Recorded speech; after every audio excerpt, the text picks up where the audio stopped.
Vamos fazer uma oração, irmãos? Para nós começarmos.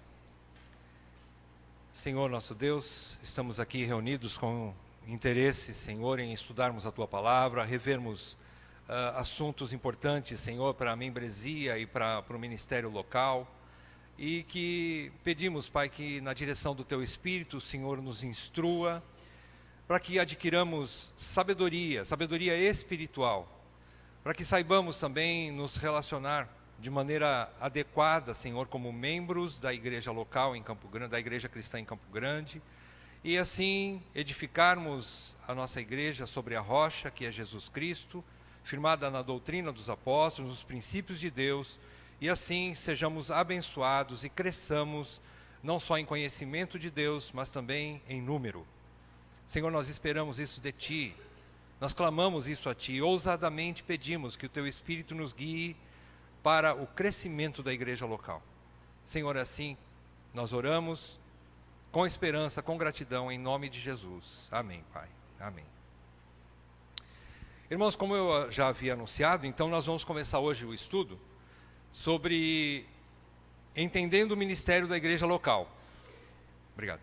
Isso vai nos auxiliar, né, a partir de hoje, a gente ter adquirir critérios, né, entendimento sobre o que é o ministério bíblico, para que ele serve, né, e como a igreja, como a membresia se relaciona com ele, e também como a membresia, de uma maneira especial, por causa do período que nós estamos entrando, que nós estamos aí às vésperas da nova eleição.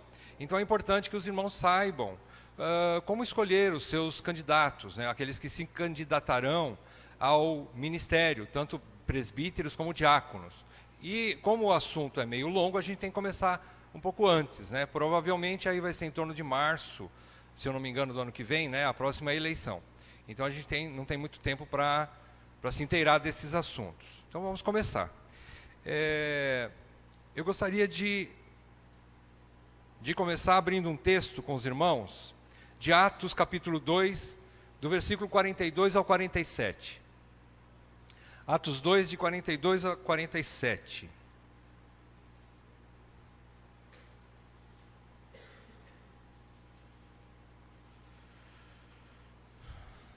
Aqui a gente aprende nesse texto como que os primeiros convertidos viviam, como é que eles se relacionavam. E aqui a gente vê também a primeira formação de uma liderança que Cristo estabeleceu. Nós entendemos lá em Efésios capítulo 4 que ele subiu aos céus e quando ele derramou dons aos homens, e aí ele deu esses homens para a edificação do corpo, mas não para que somente esses homens da liderança trabalhassem, mas para que a igreja toda funcionasse como um corpo, cada membro na sua função. E aqui então a gente já vê isso na prática. Começa assim, versículo 42. E perseveravam, quem é esses que perseveravam? A igreja, os primeiros convertidos, os crentes da primeira remessa, né? Saíram do forno, a igreja saiu do forno aqui, fresquinha, a igreja local. Eles perseveravam na doutrina dos apóstolos, na comunhão, no partir do pão e nas orações. Em cada alma havia temor, e muitos prodígios e sinais eram feitos por intermédio dos apóstolos. Todos os que creram estavam juntos e tinham tudo em comum. Vendiam as suas propriedades e bens, distribuindo o produto entre todos, à medida que alguém tinha necessidade. Diariamente, perseveravam unânimes no templo. Partiam o pão de casa em casa e tomavam as suas refeições com alegria e singeleza de coração, louvando a Deus e contando com a simpatia de todo o povo.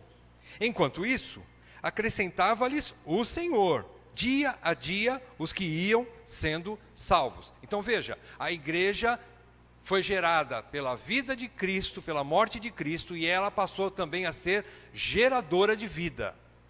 Dentro dos princípios de Deus, ela foi abençoada e abençoava novas vidas. Foi para isso que a igreja foi fundada, para expansão, para crescimento, para crescer e multiplicar. Essa é a missão da igreja, para que ela cresça. Então, nós vemos Aqui, eu não coloquei nas primeiras explicações, ali no texto do slide, mas eu queria só fazer uma pequena observação aqui no versículo 43, que havia temor entre todos os convertidos e muitos prodígios eram feitos pelos apóstolos. Esses sinais e prodígios, irmãos, vejam, em primeiro lugar, a gente já entende que não há mais apóstolos. Isso é um assunto que vai ficar para a próxima aula, quando a gente começar a falar sobre presbíteros. Mas aqui a gente já percebe algumas coisas. Os apóstolos foram os líderes fundantes, os que fundaram a igreja. Hoje não existe mais apóstolos na categoria inicial ou original daqueles apóstolos. Não existem mais. Comissionados diretamente por Cristo, viram Cristo, eles foram testemunhas oculares de Cristo, eles receberam um ministério direto do Senhor. Então, essas características, ou essas qualificações, ninguém mais tem hoje.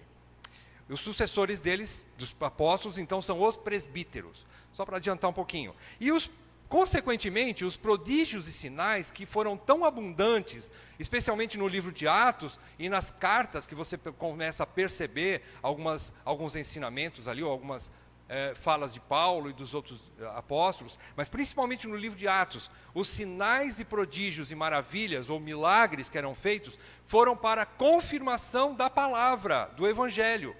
É como se Deus, e foi a promessa de Cristo, e a gente vê que Deus cooperava com os apóstolos que pregavam o Evangelho, fazendo o quê? Fazendo sinais, prodígios e maravilhas, para que aqueles que ouviam a palavra apostólica, ou dos primeiros cristãos, acabavam se convertendo também vendo os sinais e prodígios. Era para fundar a igreja. E hoje isso não é mais necessário. O que mais importa é a pregação do Evangelho. Porque Cristo pediu para que a igreja vá e faça sinais e prodígios no mundo, até os confins da terra. É isso que Cristo manda? Não. Cristo manda que vá e pregue o Evangelho. Não que faça sinais e prodígios, isso não é mais necessário. E a gente entende pela palavra de Deus que o que converte o coração de uma pessoa incrédula não são prodígios e sinais, mas é a palavra de Deus. Senão, aquele pedido do rico, quando ele morreu e foi lá para o inferno, enquanto Lázaro, o pobre, foi para os céus e estava no seio de Abraão, o pedido do rico qual foi? Para Lázaro, para Abraão. Pai Abraão, manda meu irmão voltar lá para a terra, porque se eles verem algum prodígio, qual era o prodígio? O maior de todos, um morto se ressuscitar, eles crerão. Meus irmãos, meus pais crerão. Não é isso que diz lá em Lucas? Mas qual é a resposta do pai Abraão? Não, meu filho.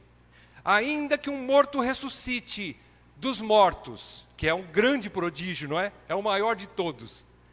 Mas se eles não ouvirem Moisés e os profetas, de modo nenhum crerão.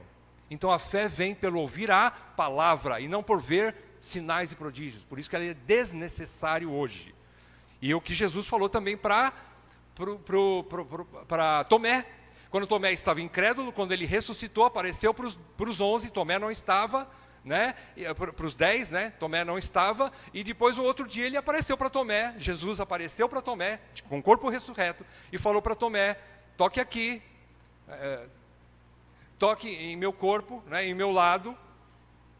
E Tomé, então, quando fez isso, ele falou, meu Senhor e meu Deus. Aí qual é a resposta de Jesus? Porque me viste, crestes? Bem-aventurados os que não viram, mas creram. Creram de que forma? Na pregação da palavra. É a pregação que salva, não são milagres. Então tá, só meu adendo aqui foi maior do que a pregação, mas tudo bem, do que a aula. Então vamos continuar. Bom, então a comunidade dos crentes, lá em cima, a comunidade dos crentes é composta por seres totais. O que quer dizer esse texto, irmãos? Esse texto é importante para a gente entender o seguinte.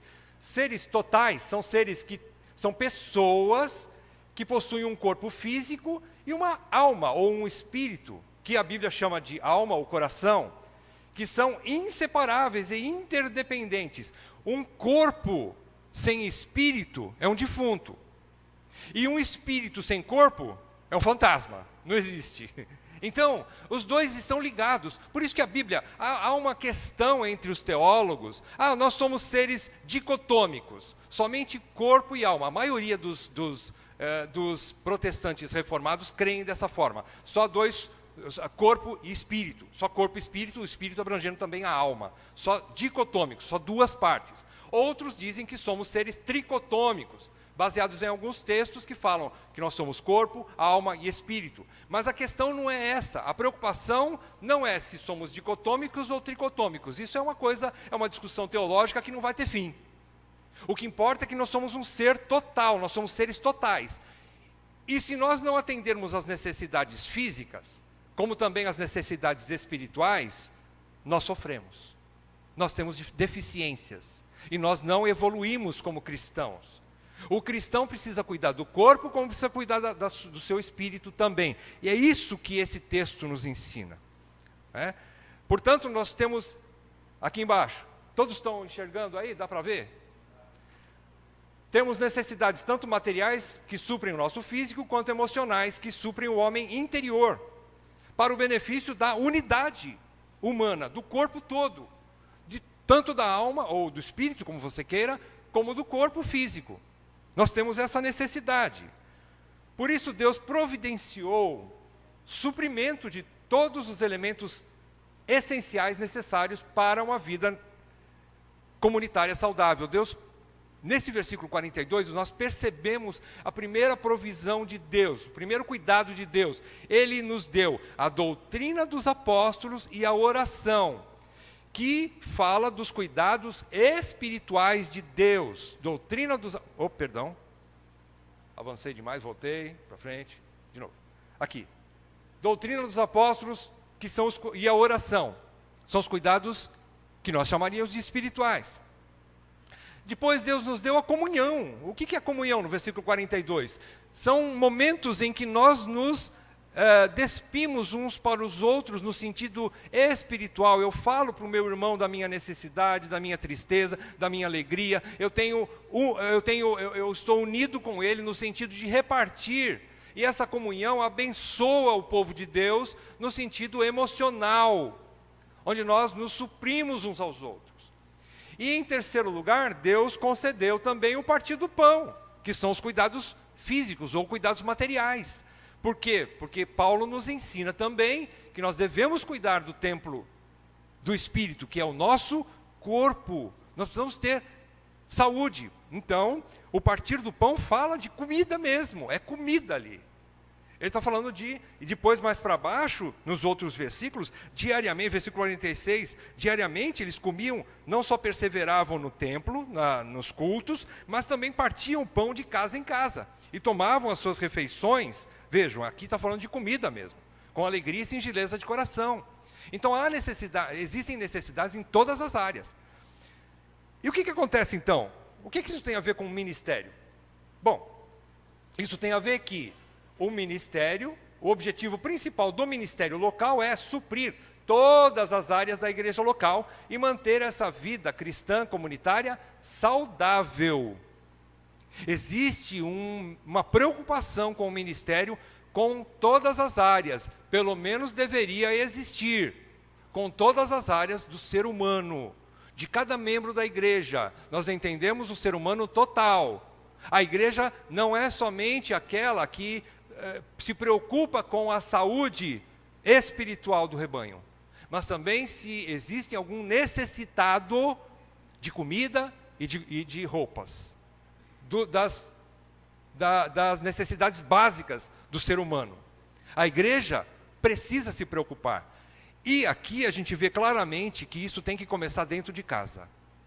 Fazer coisa bonita lá para fora, qualquer espírita faz. Os católicos fazem bem melhor do que os evangélicos. E muitas outras igrejas, que não são na verdade igrejas, fazem muito mais do que nós. Mas a gente, não estou dizendo que isso não tem que ser feito para os de fora também. Mas se não começar dentro de casa, chama-se hipocrisia. Isso não funciona. Se nós não começarmos a suprir os de casa primeiro, não adianta ir pregar o evangelho lá fora ou querer levar comida para os de fora. Você deve fazer isso desde que a casa esteja em ordem. Façam isso. Mas a casa começa em primeiro lugar. É aqui que ele ensina isso. E tudo isso, então, para manter a vida cristã comunitária saudável, que a Bíblia chama de edificação. O termo edificação na palavra de Deus significa exatamente isso. É suprir todas as áreas da igreja. Edificar mutuamente é saber como é que eu preciso te edificar. Como é que eu te edifico? Ensinando o Evangelho, mas também me preocupando, irmão, você está precisando de remédio, você está precisando de comida, por que você está doente? Porque eu não tenho dinheiro, eu fui demitido, não tenho salário, não consigo comprar remédio para suprir a minha necessidade de medicamento. Então eu vou dar um jeito para te ajudar. Eu preciso suprir você. E assim funciona a igreja.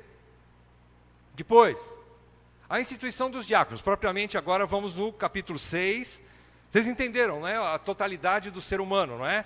Então, por isso, o ministério está lá para suprir todas essas áreas, tá? Tanto físicas como espirituais. Muito bem. Agora vamos ver isso funcionando. Como é que isso funcionou? Já vimos uma parte lá em Atos 2, 42 e 47. Agora, abram comigo Atos 6, de 1 a 7. Atos 6, de 1 a 7, apesar de a gente não ver o termo diácono ali, a gente vai perceber que ali é a primeira instituição de diácono. Claramente a gente vê isso. Tá? Então ali é a instituição dos diáconos, sim. Vamos lá, versículo 1 até o 7.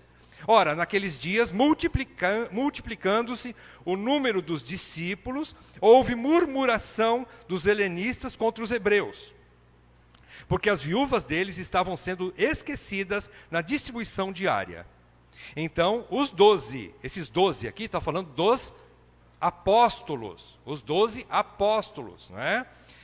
Os 12 convocaram a comunidade dos discípulos. Quem é essa comunidade dos discípulos? É toda a igreja. Convocou toda a membresia, toda a igreja, e disse assim para toda a igreja: não é razoável que nós abandonemos a palavra de Deus para servir às mesas. Mas, irmãos, falando para toda a igreja, irmãos, escolhei dentre vós 7 homens de boa reputação, cheios do Espírito e de sabedoria, aos quais encarregaremos deste serviço. E quanto a nós, nos consagraremos à oração e ao ministério da palavra. O parecer agradou a toda a comunidade e elegeram Estevão, homem cheio de fé e do Espírito Santo, Filipe, Prócoro, Nicanor, Timão, Pármenas e Nicolau, prosélito de Antioquia. Apresentaram-nos perante os apóstolos, e estes, os apóstolos, orando, lhes impuseram as mãos. Versículo 7, a gente vê o resultado. Crescia a palavra de Deus, e em Jerusalém se multiplicava o número dos discípulos. Também muitíssimos sacerdotes obedeciam à fé. Até aqui a gente vê um grande sinal, né? Sacerdote obedecer à fé era um milagre. Talvez mais milagre do que ver um morto ressuscitando. Era interessante isso. Então vejam a graça concedida à igreja primitiva, não é? Ali, o que estava acontecendo? Vamos lá, passo a passo, vamos entender o que aconteceu. Versículo... Jesus amado. Nós estamos aqui. Versículo 1. As primeiras controvérsias originadas por negligência de uma necessidade física das viúvas. Vejam, viúvas. Eles estavam interessados nas necessidades das viúvas. Eram realmente pessoas necessitadas. Viúva naquele tempo era a categoria mais negligenciada, não só pelos judeus, mas por toda a humanidade. Viúva e órfão eram o que a sociedade menos interessava. Por quê? Porque eles não eram produtivos. A viúva era uma pessoa de idade, provavelmente já tinha criado filhos, perdeu o marido e só dá despesa, porque ela não produz mais. E órfãos são pessoas que são crianças ainda, que não tinham condições de trabalhar para ganhar dinheiro para produzir. Então não havia interesse da sociedade, tanto gentílica como judaica, de pegar essas pessoas, assumir essas pessoas, porque ele não gerava renda para eles. Não gerava renda. Então eles eram negligenciados. E isso entrou para dentro da igreja. Essa negligência entrou para dentro da igreja. E quem foram os primeiros culpados disso? Me respondam, se vocês puderem. Quem foram os primeiros culpados acontecer essa negligência aqui? Gente, tá fácil, hein? Os apóstolos. Não, eram os diáconos. Tira os diáconos dessas se livraram, hein? Dessas os diáconos se livraram. Os apóstolos. Os primeiros líderes. Então, o que aconteceu? Essa negligência é porque aqui está falando de comida. Aqui está falando de comida. Elas estavam sendo negligenciadas. As viúvas dos judeus helenistas, os judeus helenistas tinham problemas com os judeus hebreus. Eles não se davam muito. Os judeus tinham muitas divisões, né? E depois vem os judeus, depois vem saduceus, e vem todos originados de uma única raça, mas eles tinham tantas divisões entre eles, que eles brigavam entre si. Não tinham muita simpatia entre eles. E os helenistas eram uma categoria diferente dos hebreus, mas eram todos judeus. Eram tudo farinha do mesmo saco. Porém, havia encrenca entre eles. O que aconteceu? A igreja, provavelmente os apóstolos eram todos hebreus, não é? Não tinha nenhum helenista, mas eram judeus. E a grande maioria de Jerusalém era de origem hebraica. E alguns que se converteram, que eram helenistas, eles ficaram meio de lado. E principalmente as viúvas começaram a sofrer. Por quê? Eles arrecadavam. Lembram que eles vendiam lá no capítulo 2, nós estudamos? Eles vendiam tudo que tinham e repartiam para que tivessem tudo em comum, para que ninguém tivesse falta de comida. A igreja começou assim, muito bem. Porém, quando essa categoria helenista chegou, os hebreus começaram a cuidar primeiro das viúvas deles. Vamos suprir bem as nossas primeiro.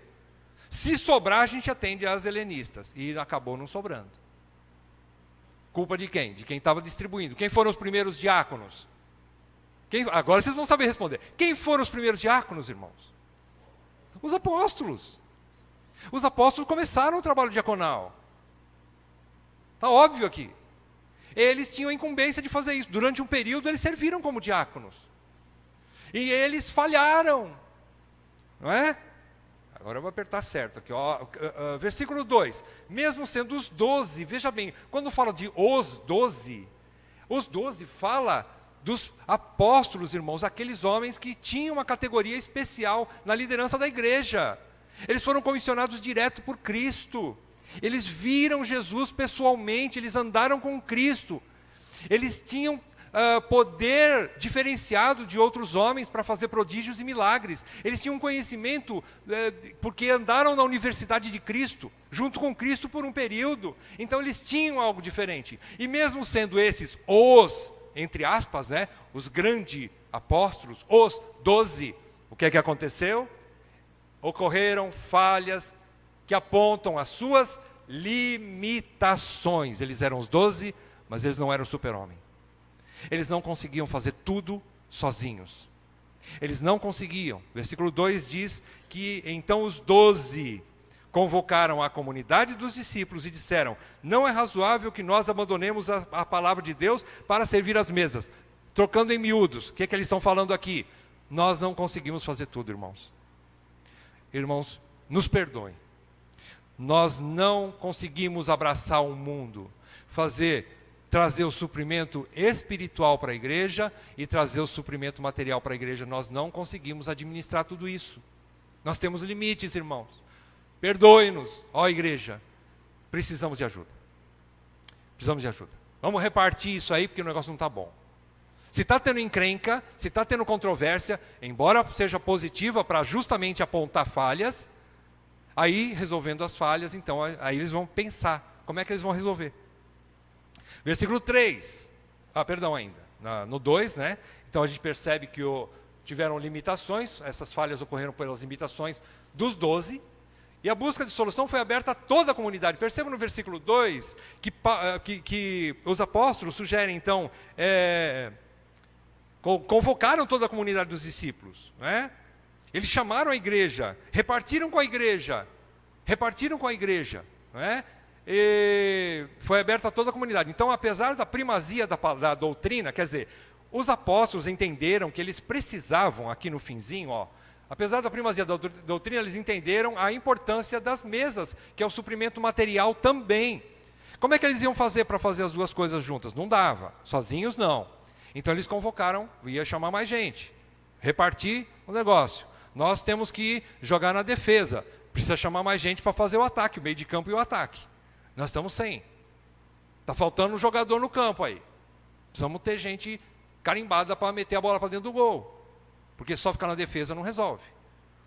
Então eles entenderam isso. Deus nos deu uma missão, é pregar a palavra de Deus e orar. Ministério da palavra e oração. E então, vamos chamar mais gente para ajudar a gente. Muito bem, avançando. Versículo 3. Escolhei dentre vós. Isso sugere uma eleição. Simples. Escolham entre vocês, irmãos. Os apóstolos sugeriram. Escolha entre vocês, no meio do povo de Deus. A gente compreende algumas igrejas históricas, bem mais antigas do que nós, a gente compreende, claro, que existe ali, não há dificuldade entre eles exportar pastores, presbíteros, não é? Para funcionar numa outra igreja afiliada na mesma denominação. A gente respeita isso. Mas a forma mais bíblica que nós, pequenos, que a gente começa a entender, é escolher no meio do povo que você conhece. É escolher gente com cara. Como é que você vai escolher, com algumas características que a gente vai ver na frente, se você não andou um dia sequer com uma pessoa? Como é que você vai confiar na pregação daquela pessoa? Como é que você vai confiar no serviço diaconal daquela pessoa? Você não conhece. Então, aqui sugere uma eleição dentre vós. Escolhei dentre vós. Homens, veja bem o que fala no versículo 3. 7 homens. Em primeiro lugar, as características. Precisa ser homem. E, no plural, não só um, homens. Masculino, precisa ser homens. Para a liderança oficial são homens. Está falando de diácono, hein? Está falando de diácono. Precisam ser homens. Segundo lugar, de boa reputação e cheios do Espírito e de sabedoria.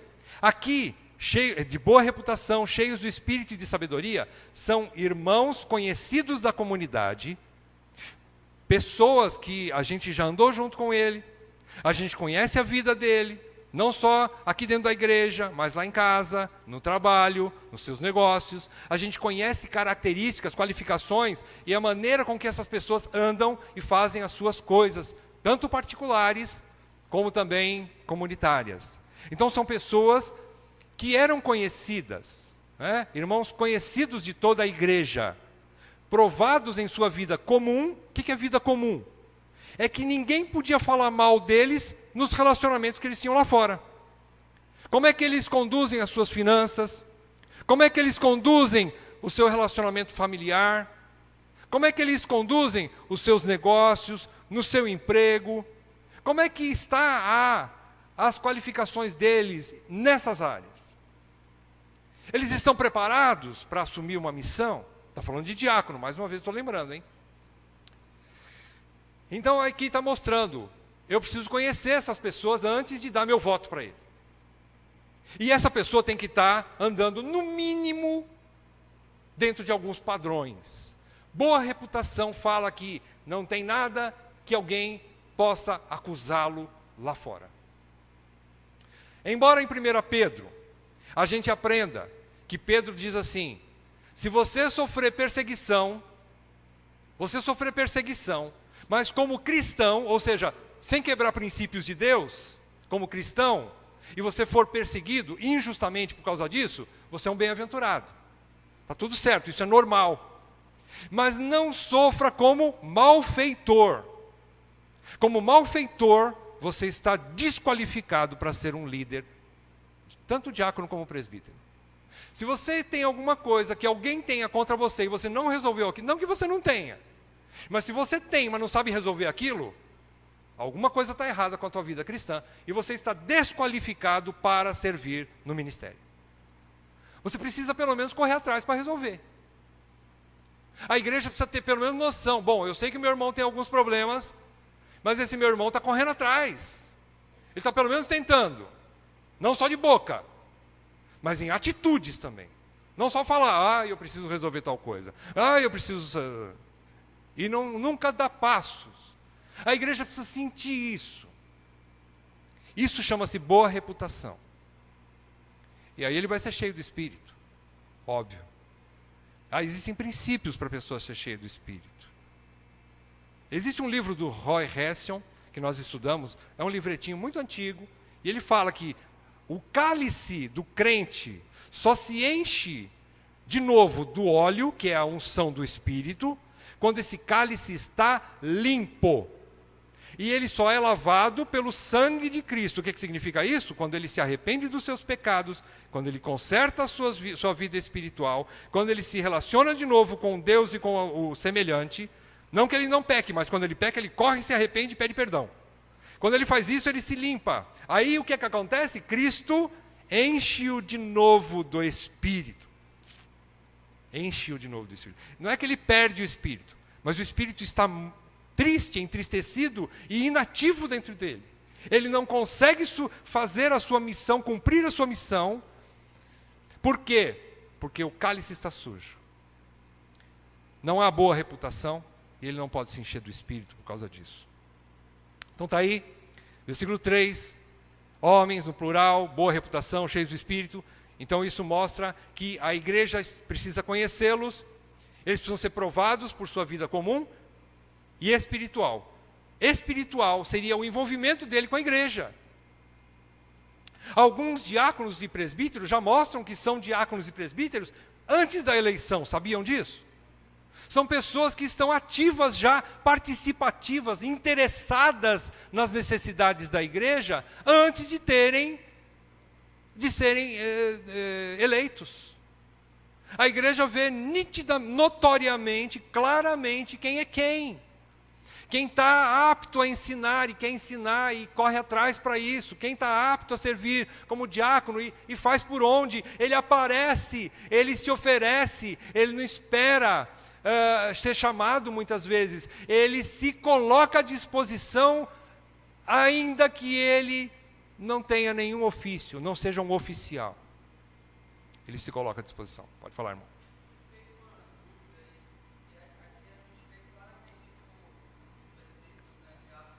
Uhum.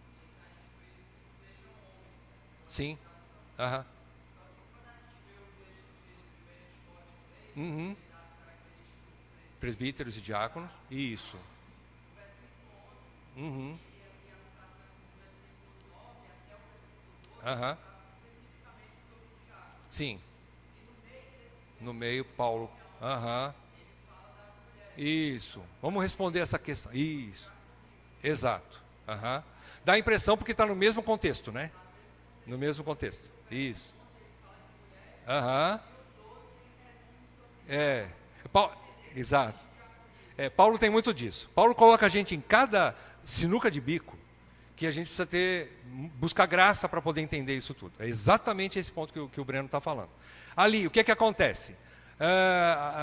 Existem algumas sugestões dos teólogos quanto a isso. Nós não sabemos plenamente como é que resolve essa questão. Mas uma delas é que Paulo tem uns repentes de ideias que ele às vezes coloca, por exemplo, quando ele começa a falar de presbíteros no capítulo 5, que eles são dignos de dobrados honorários, quando eles servem bem, especialmente na pregação da palavra, e depois mais para baixo fala que os que vivem em pecado têm que ser repreendidos diante de todos, né? Ele começa a falar, não imponhas as mãos precipitadamente, né? E se eu não me engano é ali naquele contexto ele fala assim, e você não tome somente água, mas tome água com vinho, porque por causa das suas constantes enfermidades do estômago de Timóteo. Aí ele acrescenta, ali parece que ele lembra, peraí, eu preciso falar para Timóteo que ele tem que tomar remédio.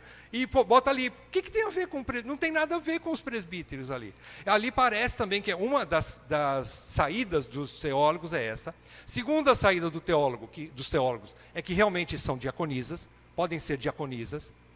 Terceira saída que os reformados mais adotam é que ainda que elas possam ser diaconisas, mas elas não são oficiais. Porque o termo diácono, até mesmo Jesus Cristo, ele é chamado de diácono, ou o Deus Jeová do Antigo Testamento, ele é o nosso Ézer. No termo Ézer, lá do Velho Testamento, ele é o auxiliador. Vocês já viram esses textos?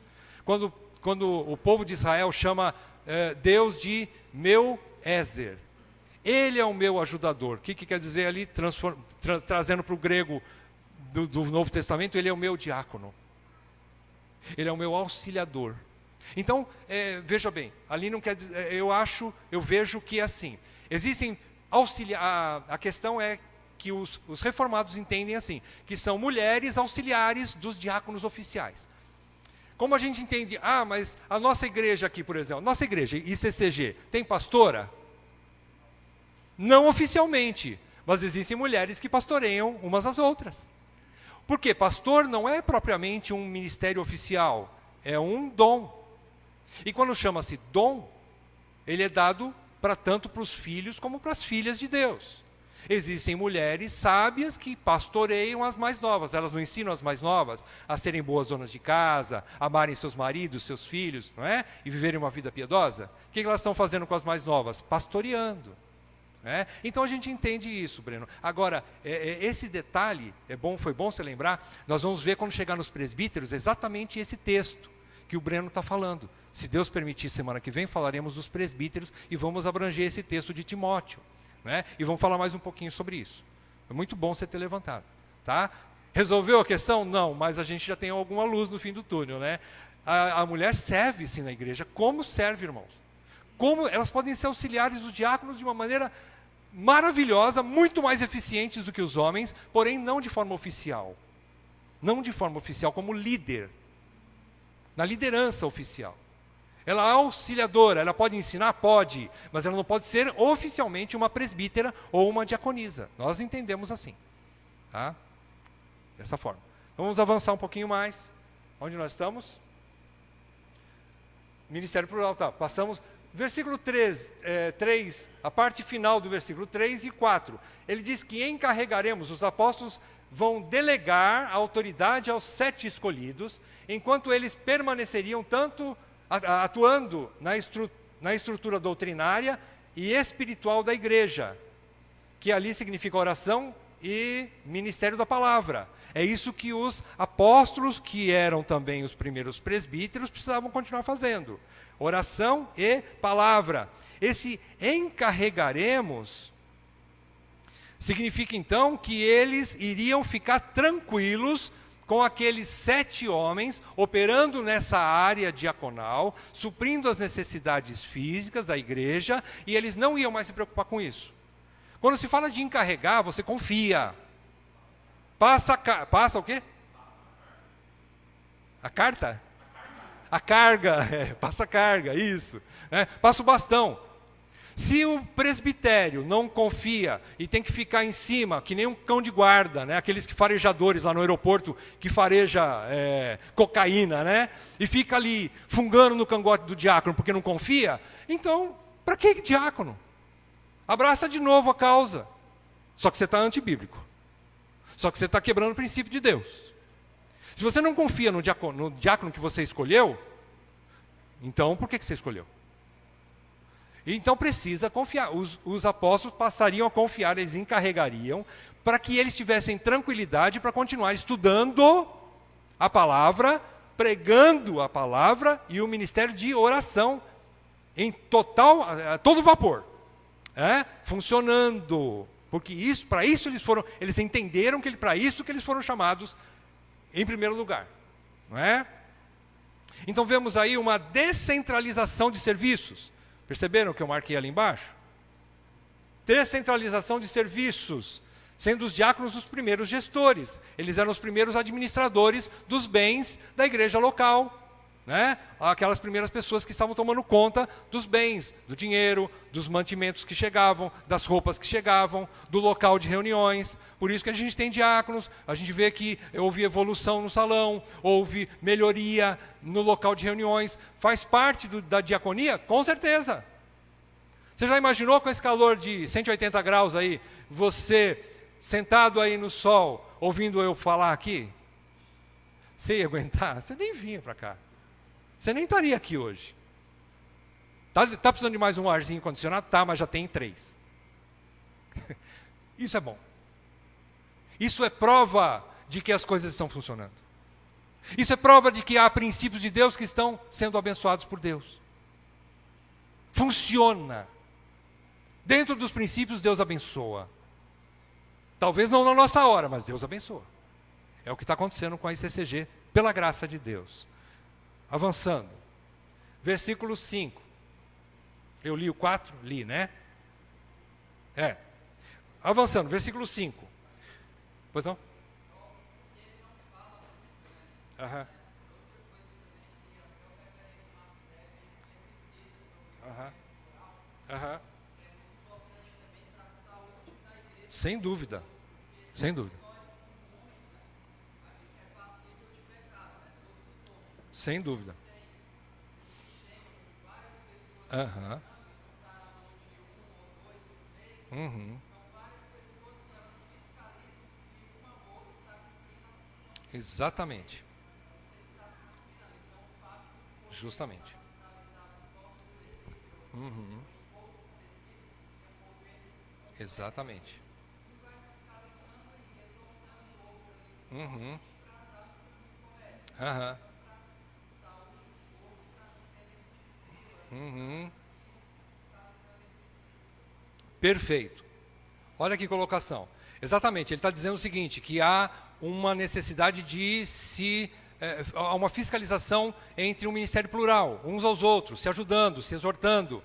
Né? Vamos irmãos, está precisando, né? Vamos agir. Exatamente, fiscalizando. Há momentos que um de nós pode cair em pecado, nós ficaremos às vezes afastados por um período, precisa ter gente para substituir a gente. Nós somos limitados, nós somos pecadores, miseráveis. Às vezes um de nós fica doente, precisa de alguém assumir a posição, não é? Tem que fazer isso. Quando alguém é expulso do campo de futebol e o time, em vez de 11, perde um, fica com 10. Todo o esquema é reestruturado para poder suprir a ausência de um. Não é isso? Fácil, não é, quando se fala de futebol, né? Eu sei que você gosta de futebol. Mas você precisa aprender também como é que funciona o esquema da igreja, né? É assim que funciona. Exatamente o que o Breno está falando. Olha que coisa interessante. Quando houve a primeira eleição, houve uma sugestão de que o nosso pequeno rebanho precisaria de, no mínimo, 5 diáconos e, no mínimo, 5 presbíteros. Foi sugerido isso por vários homens de Deus, maduros, experientes, que nos sugeriram isso. Bom, eu, no momento, fiquei pensando, isso significa mais ou menos 20% da membresia, assim, se nós temos em torno de 50 pessoas, né? Na época a gente tinha um pouquinho mais, né? Mas aí, que fosse em torno de 15% da membresia. Gente, é muita gente para quê? Hoje, irmãos, depois de quase 4 anos, eu digo para você o seguinte, ainda é pouco. Por quê? Porque tem sempre uns que não estão ativos, como deveriam. Eu vejo assim, hoje a gente precisa entender esse tipo de coisa, né? Então a gente pensava assim, nossa, 5 diáconos, né? Mas vai observar quem funciona e quem não funciona. Infelizmente. E nem todo mundo às vezes está apto também. São coisas que nós vamos falar na sequência. É simples a gente entender isso, não é? Por quê? Porque a gente está vivendo dentro da casa. Né? Então é assim que funciona. Pois não.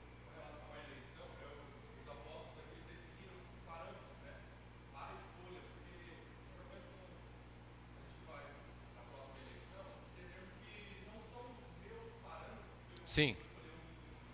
Não são os meus parâmetros que eu vou escolher o diácono. Isso. Exatamente. Aham. Aham. Aham. Sim. Uhum. Sim, sim.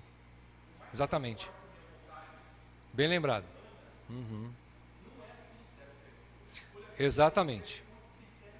É. O membro, exatamente. Você terminou de falar? O membro eleitor precisa ter no coração, primeiramente ele tem que ser, ele tem que guardar isso no seu coração. Né? Eu não vou falar para ninguém para quem eu vou votar. Quem são os meus candidatos. Isso não é bom que a gente comente isso. Pelo menos antes da eleição. Acho que nem depois. Isso tem que ficar guardado no meu coração. Eu tenho os meus candidatos. Eu não vou ficar fazendo propaganda eleitoral para ninguém. Eu não sou boca de urna, não vou fazer isso. Então, agora, não é pela minha antipatia por alguém que eu vou rejeitá-lo, e nem pela minha simpatia por outrem que eu vou elegê-lo. Não são os meus critérios, o meu coração, porque ele é meu patrão, porque ele me paga as minhas contas, porque ele me ajuda quando eu faço tal coisa. Ou então, porque eu vejo que ele não é agradável comigo. Ele não me cumprimenta quando termina a reunião. Não são esses critérios pessoais. São esses critérios que estão na palavra, que na verdade nós só estamos começando hoje. São poucas qualificações de hoje, mas que a gente vai ao longo do estudo abranger muitas outras, né? Como o Breno falou, lá em 1 Timóteo 3 tem um monte, depois em Tito tem mais algumas, né? E a gente vai vendo ao longo dos estudos, né? Então é exatamente isso. Não é pela minha antipatia que eu vou rejeitar um candidato, e nem pela minha simpatia exagerada que eu vou eleger alguém. Mas são pelos critérios da palavra de Deus, não é? Avançando. O ministério oficial sempre é plural e masculino, já vimos isso, né? Há uma satisfação, há uma bênção, versículo 5, né? Quando a direção do Espírito traz essa satisfação geral e preserva a unidade do corpo de Cristo. Vocês viram o que aconteceu no versículo 5? O parecer agradou a toda a igreja. Agradou a toda a igreja. Eles nem tinham começado a trabalhar como diáconos, mas já agradou a igreja. Por quê? Porque vem de Deus. Quando vem de Deus, o Espírito Santo testifica no coração da igreja. A igreja pensa, bom, eu sei que eles ainda vão aprender a fazer esse tipo de serviço. Eu sei que pode haver falhas, mas é Deus que trouxe essa convicção, e nós cremos que esses homens, apesar da nossa confirmação humana da igreja, foi Deus que elegeu, foi Deus que escolheu. Então há uma satisfação, há uma paz na igreja, já houve paz, né? Antes de eles começarem a fazer o serviço deles. Versículo 6. Impuseram as mãos. O que significa a imposição de mãos sobre os escolhidos? Quem impõe as mãos, quem fez a imposição de mãos aqui, foram os apóstolos. Está precisando avançar? Desculpa, pode falar.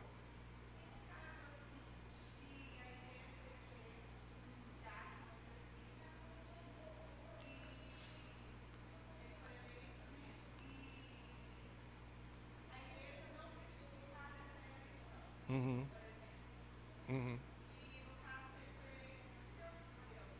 Sim.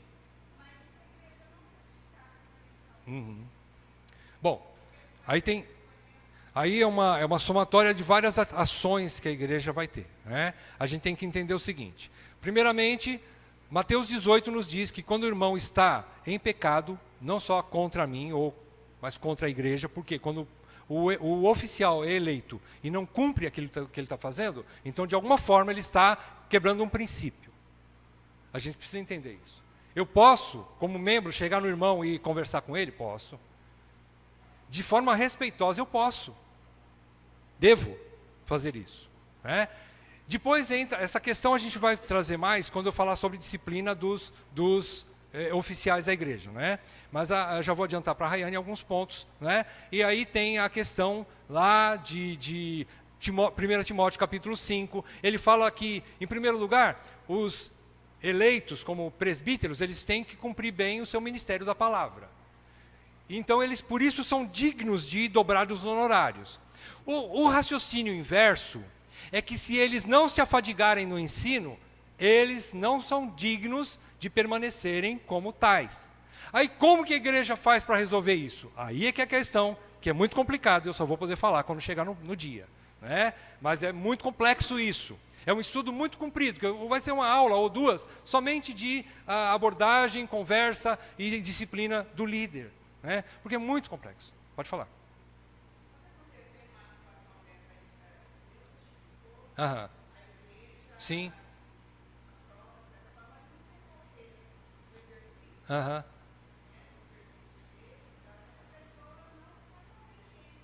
Sim.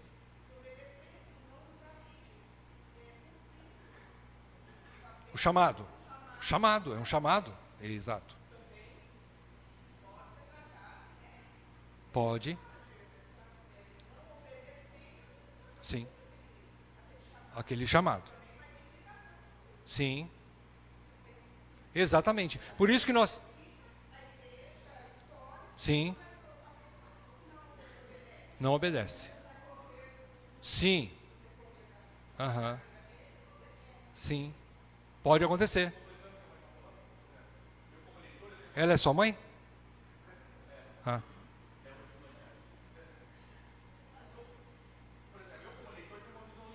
Sim. Sim. Mas é por isso que... Pode falar, Marcos. Depois eu vou. Por favor. Esse é teu sogro?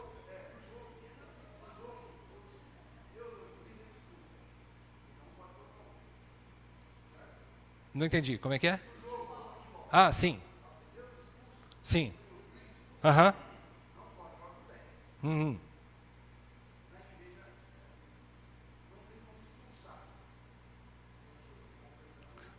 Entre aspas.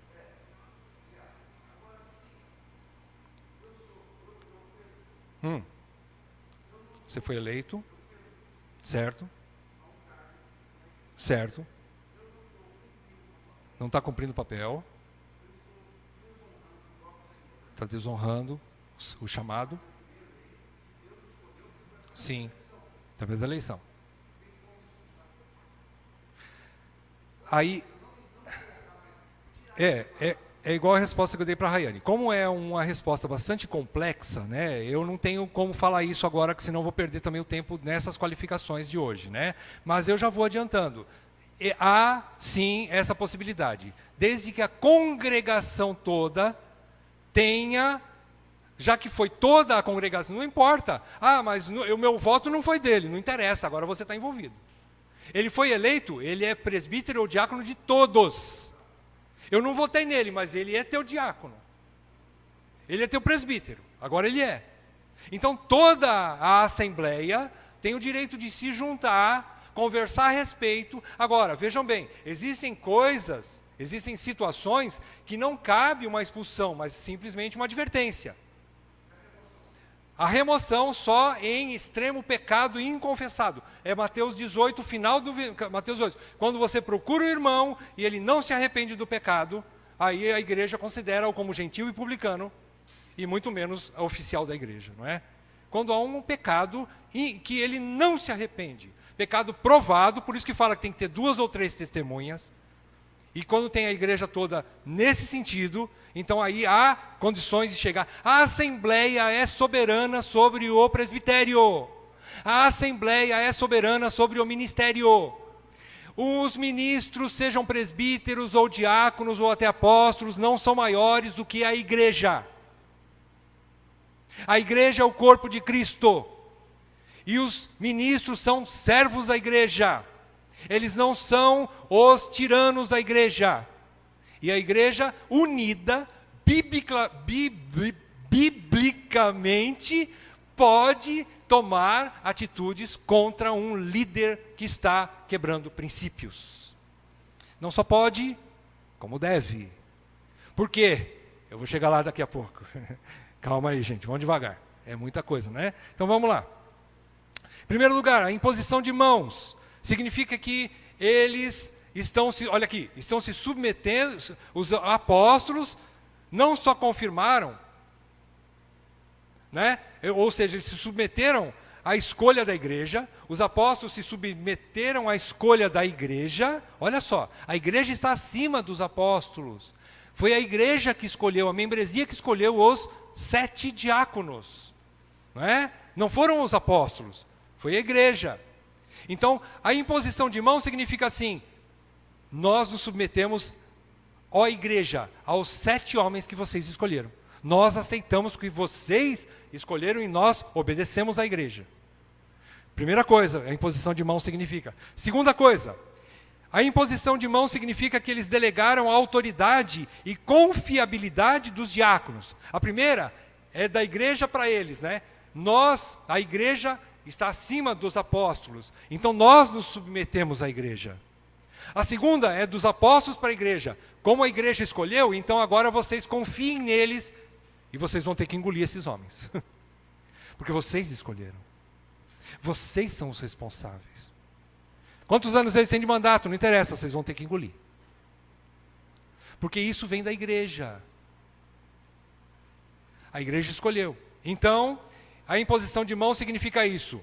Está estabelecido o ministério e o corpo diaconal. Estão aí os 7 homens que Deus levantou através da igreja. A imposição de mão significa isso. que eles confiam na escolha da igreja. E então eles delegam autoridade. A imposição de mãos fala assim: agora, diáconos, façam o serviço de vocês. Né? Em terceiro lugar, além do que de assumirem, está aqui embaixo, ó, além de assumirem governo e supervisão sobre eles. Quando os apóstolos impuseram as mãos sobre os escolhidos, os diáconos, significa que eles estão dizendo também, em terceiro lugar, assim: vocês têm que prestar conta para nós. Embora nós não vamos fazer o serviço por vocês, mas vocês têm que prestar conta para nós. Vocês têm que apresentar balancete, vocês têm que mostrar para nós onde é que está sendo usado o dinheiro, para quem vocês estão usando, não é? Isso não é, ó, agora eu pus aqui embaixo, presta atenção, ó. Isso não significa superproteção, que tornaria sem sentido os dois ofícios. Não significa que os apóstolos, ou os presbíteros hoje, vão ter que fazer o serviço, ficar que nem o cão de guarda, que nem eu falei agora há pouco, né? Aquele cheirador de cocaína o tempo todo nas costas do diácono. Não, façam um serviço normal. Fluam, deixam os homens trabalhar, que nem o Lula falava, né? Acho que é o Lula. Deixa o homem trabalhar, deixa os diáconos trabalharem, porém, tem que ter ordem nisso. Porém, os apóstolos e os presbíteros hoje, como sucessores dos apóstolos, são os supervisores do rebanho em geral. A palavra presbítero significa isso, além de ser ancião, episcopo ou bispo, significa também supervisor. Supervisor é o que toma conta do rebanho em todas as áreas. Não é? Então vai, avançando mais um pouco. Terminando, versículo 7.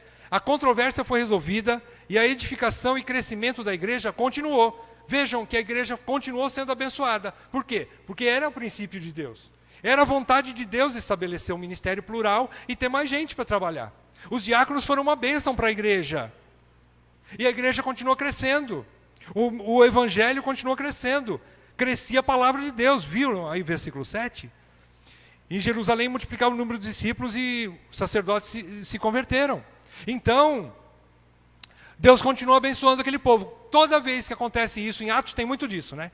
E terminou alguma ação, que alguma controvérsia foi resolvida, aí depois vem um versículo final dizendo assim: e crescia a palavra de Deus, e crescia o número dos discípulos, e a igreja se sentia em paz, e a igreja crescia. O que significa isso? Que Deus estava abonando aquela decisão. Deus estava abonando, estava assinando embaixo: é isso que eu queria. Agora eu vi que vocês são sérios. Agora eu vou continuar abençoando a igreja. A igreja vai continuar crescendo. Então é isso, fechou assim. Conclusões e considerações finais. Em primeiro lugar, hoje não existem mais apóstolos, já disse sobre isso. Apóstolos nos termos dos 12 e de Paulo, na verdade eram 13, né?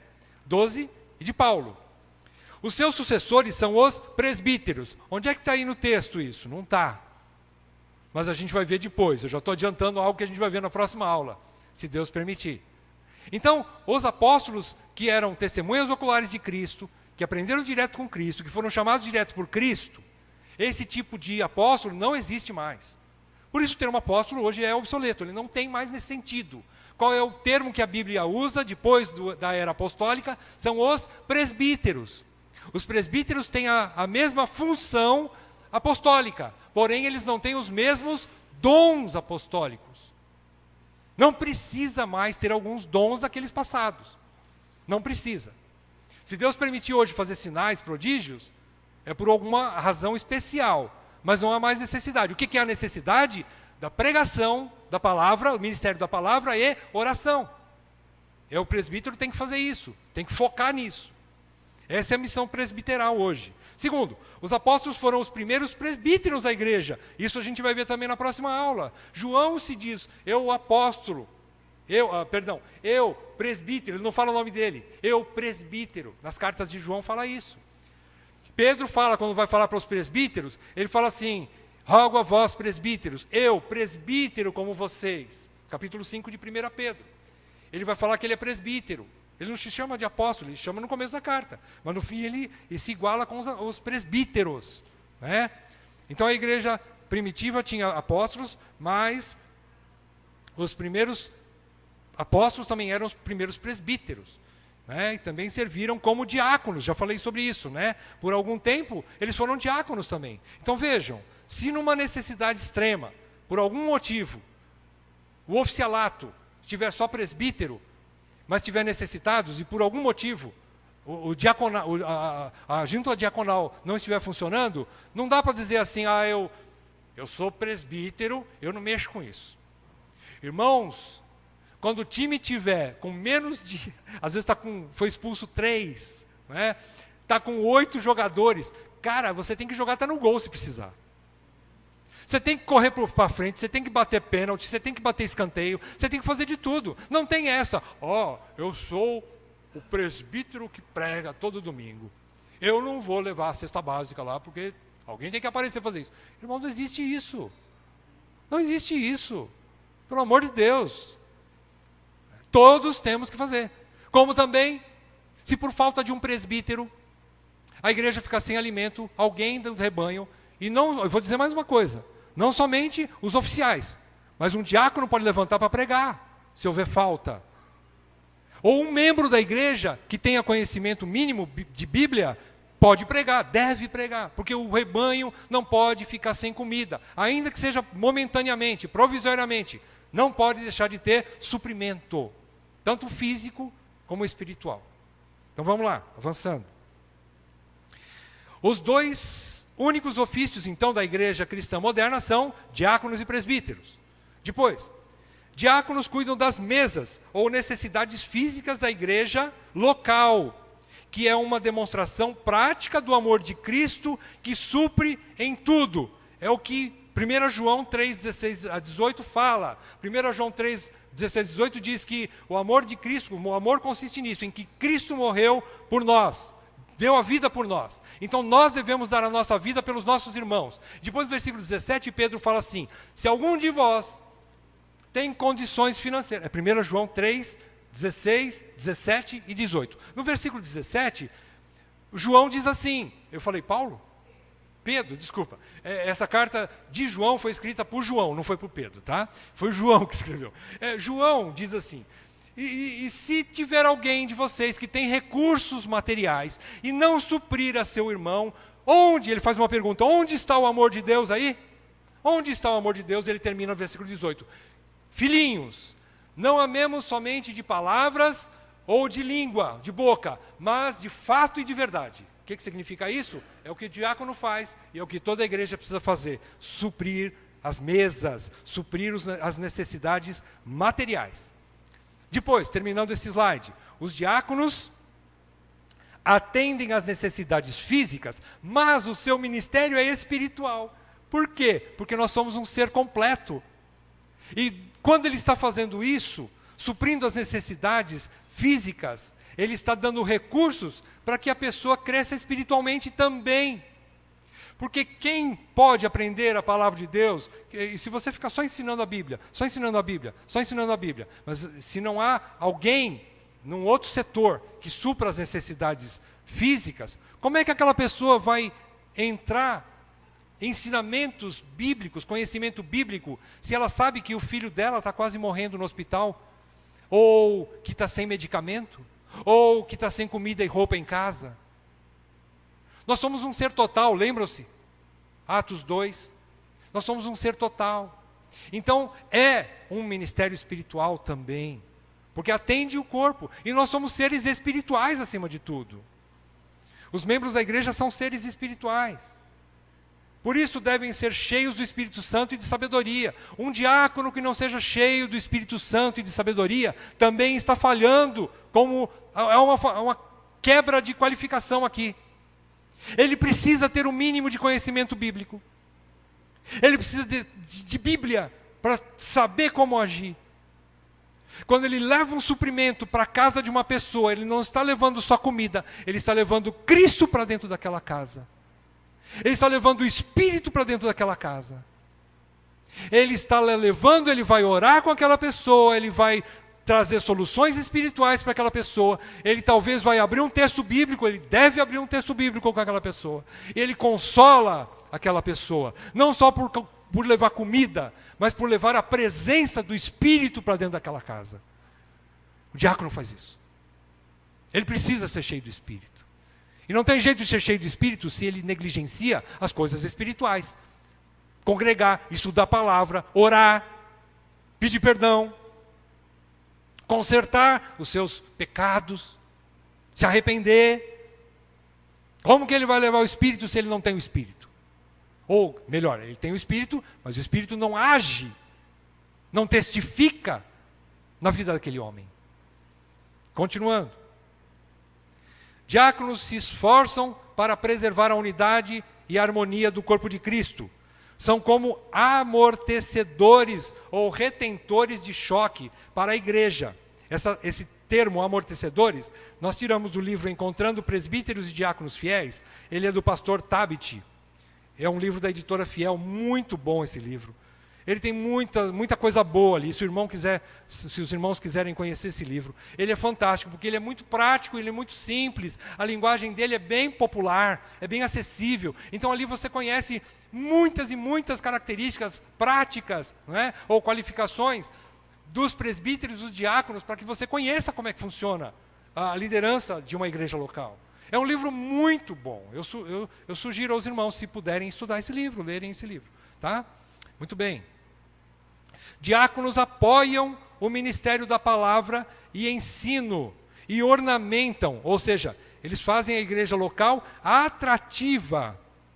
Vocês percebem que sempre que há uma alteração dentro do salão, é sempre para melhor? É lógico, né? Às vezes incomoda um pouquinho, porque está numa reforma, então aí tem que colocar aquela plaquinha, né? Desculpem pelo transtorno, né? Mas tudo isso é para a melhoria do salão, por exemplo, né? Mas está sendo para melhorar. Vocês já imaginaram, né, uma visita, um visitante entrar aqui e ver as coisas desordenadas, ver as coisas tudo quebradas, né, e ver especialmente necessitados, ele fica sabendo de necessitados que não têm o que comer. Aí ele vai pensar, que igreja é essa? Né? Então vejam, os diáconos, eles ornamentam a igreja, eles tornam a igreja atrativa, junto com os presbíteros. Faz com que o local de reuniões, não só o local de reuniões, mas aquele povo, seja um povo pacífico, feliz.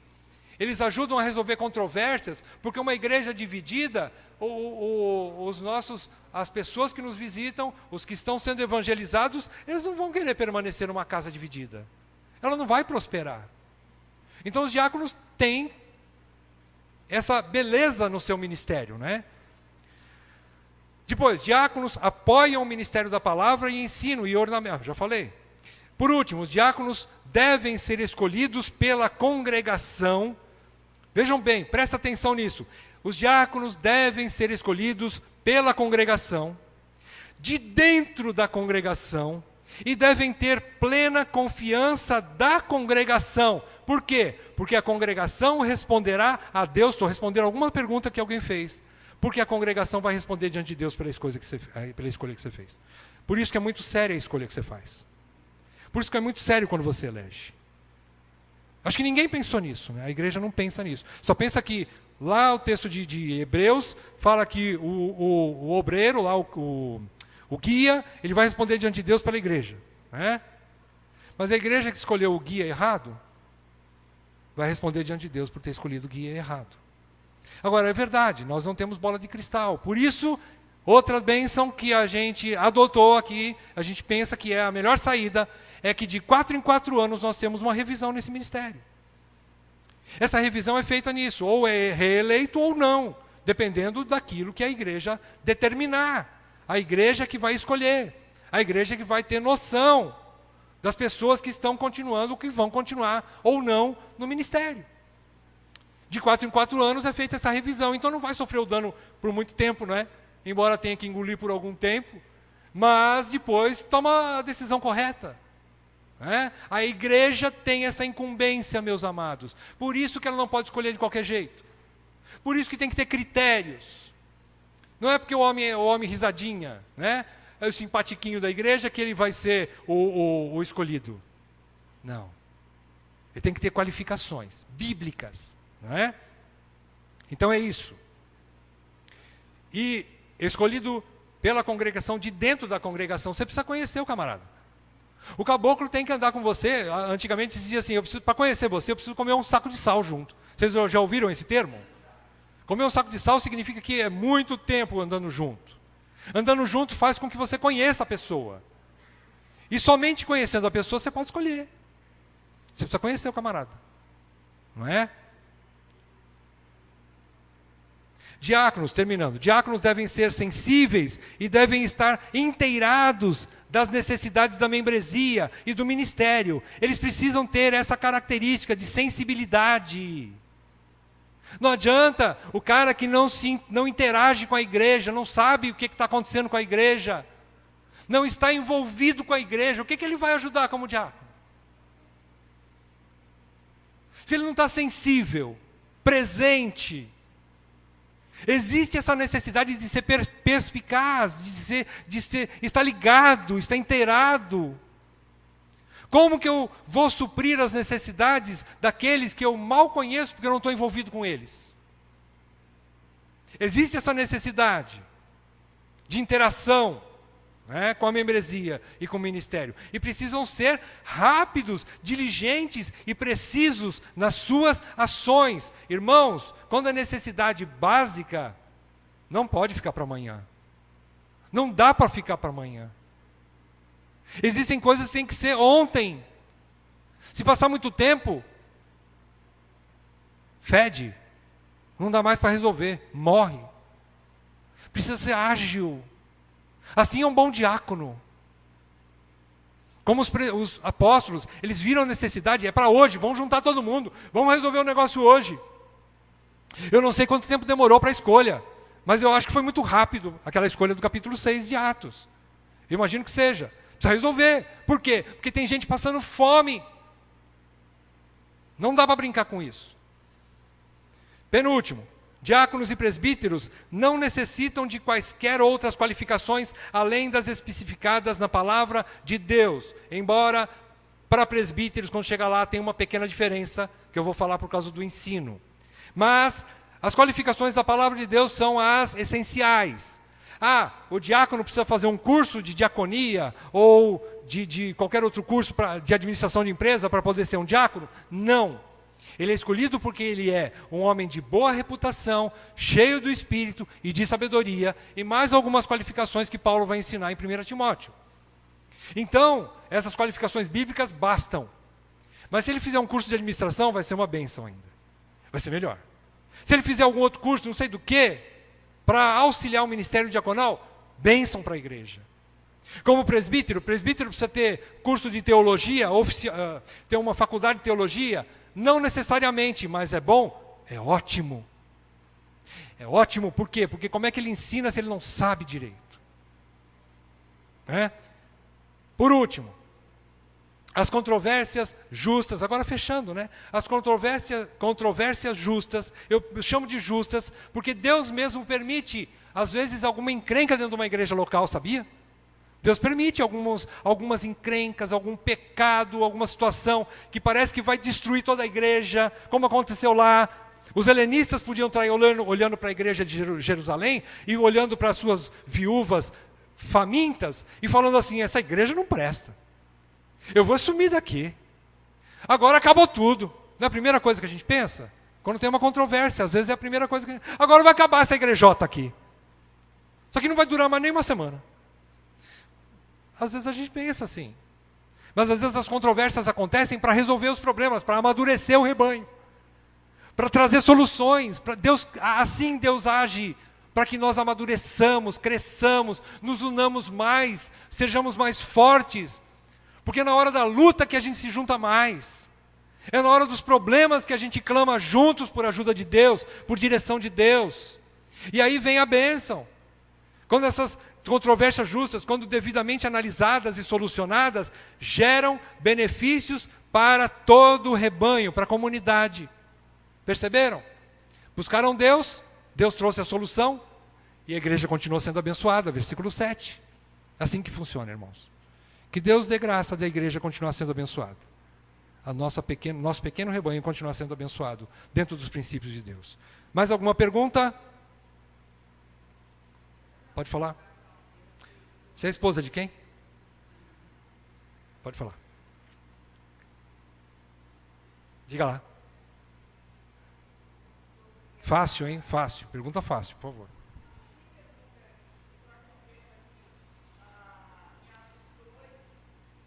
Uhum. Aham. Aham.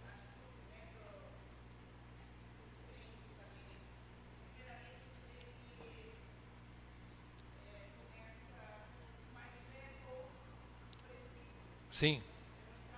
Uhum.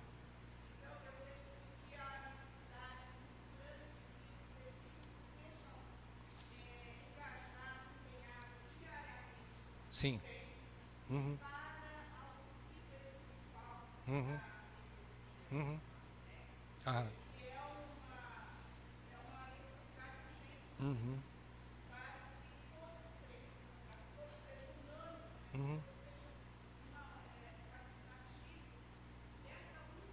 Aham. Sem dúvida. Sim. Uhum. Uhum.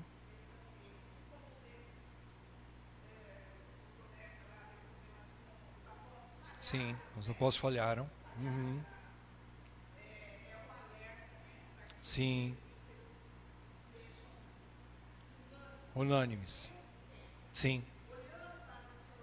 Exato. Sim, sim. Uhum. Sim. Isso. Pastoreamento e a palavra. E a oração. É o ministério. Sim. Aham. Sim. Uhum. Uhum.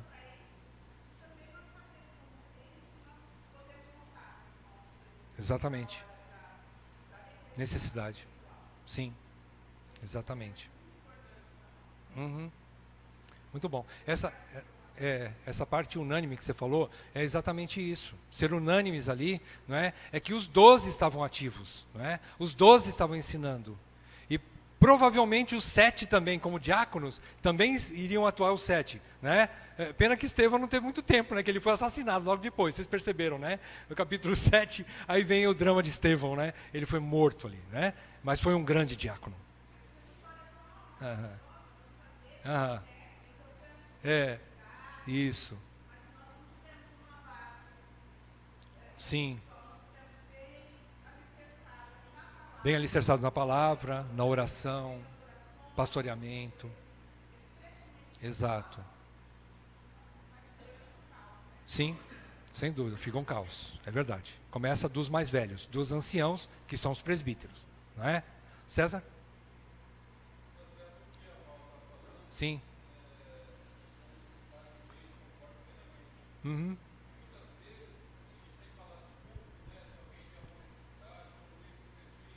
Sim.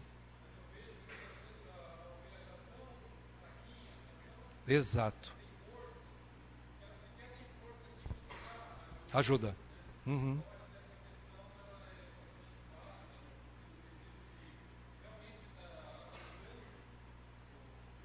Sim.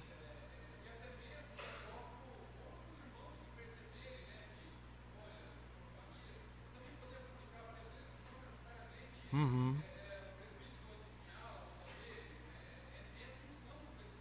Sim. Sim. Uhum. Uhum. Uhum. Uhum.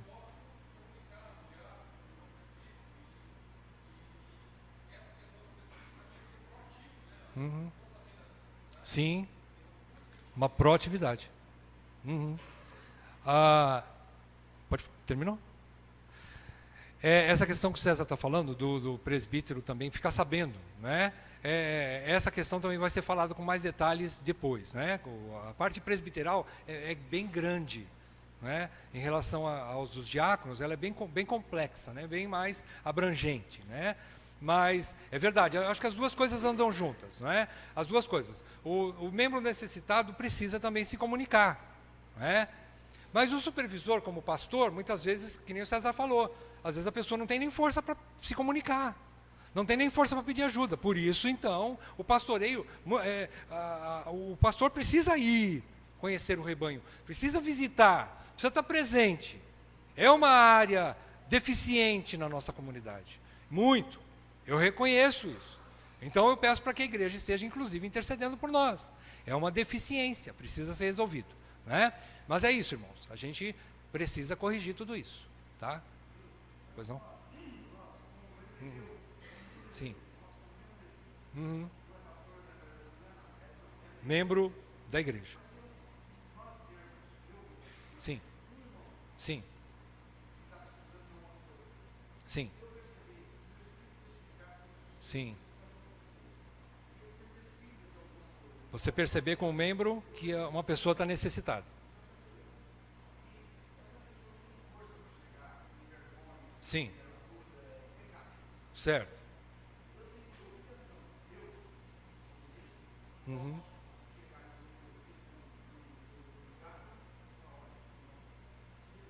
Ah, sim. Certo. Sim, exato. Claro que pode. Sim. Pode, pode. Aham. Sim. Sim. Aham. Sim. Exatamente. Sim, exatamente. Aham. Tem que estar sensível, tem que estar sensível. Se você visitar alguém e perceber alguma carência, né, daquela pessoa, algumas coisas têm que ser observadas. Primeiro, você como membro, né, você como membro também tem o Espírito, e o Espírito Santo, a Bíblia diz em capítulo 4 de Efésios, que diz que há uma participação de toda a membresia, todos os membros são úteis, né, segundo a justa participação de cada membro, não é? Então, se você tiver condições ali de suprir aquela pessoa, às vezes ela precisa de um conselho, porque está em pecado. Às vezes ela precisa de uma orientação, uma exortação, porque está quebrando princípios. Ou às vezes ela precisa de um prato de comida, ou de um pão, e você tem condições de dar um pão para ela. Você mesmo resolver o problema. Resolveu? Está resolvido. Ótimo. Se não tiver condições, aí você vai ver qual é, digamos assim, não existe setor na igreja, né? Mas se for comida, aquela pessoa está passando fome, você vai avisar os diáconos. Se aquela pessoa está precisando de aconselhamento, oi? Carona, vai avisar os diáconos. Agora, aquela pessoa está doente, está precisando de oração, vai chamar os presbíteros. Ela está precisando de orientação bíblica, porque ela não sabe, né, a situação dela, o casamento dela está de ponta cabeça, ela precisa de ajuda. Vai avisar os presbíteros, né, os que são os conselheiros da igreja. Aí então a gente tem que saber chamar ou avisar, né? Às vezes, agora, se você tiver condições de ajudar, faça-o também. Você tem a liberdade, você tem o Espírito Santo, a graça de Deus, a sabedoria. Por isso que o ministério também é composto por todos. Capítulo 4 de Efésios diz que os ministros estão ali para equipar todos os santos. Não é isso que Efésios diz? Para preparar todos os santos, para que vocês se ajudem também mutuamente dentro das limitações de cada um, claro, né?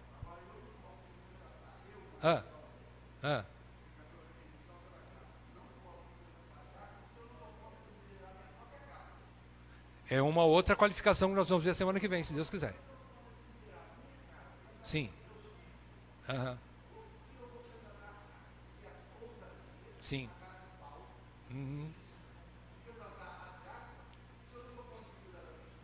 Sim. Então, esses critérios a gente vai tratar com mais detalhes na semana que vem, né? Vamos tratar assim. O Danilo, você levantou o braço?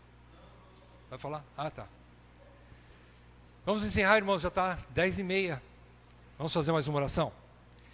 Ó Deus, nós te agradecemos pela tua palavra, porque o Senhor não nos deixou órfãos, o Senhor não nos deixou sem direção, o Senhor não nos deixou desorientados no mundo que é hostil à igreja. Muito obrigado, porque a igreja tem luz suficiente para andar nos teus princípios. Muito obrigado que a tua palavra é lâmpada para os nossos pés e luz para o nosso caminho. E agora que esse estudo possa estar arraigado nos corações de todos nós e de outras pessoas que vão ouvi-lo ainda, para que a igreja seja fortalecida, adquira a sabedoria do alto e assim esteja consciente e esteja mais envolvida com todas as decisões que precisam ser tomadas daqui para frente. E assim o corpo de Cristo, a igreja local, possa ser fortalecida, possa ser edificada e caminhe para a glória do teu nome. Senhor, tudo isso nós te pedimos em nome de Jesus, nosso Senhor. Amém, Pai.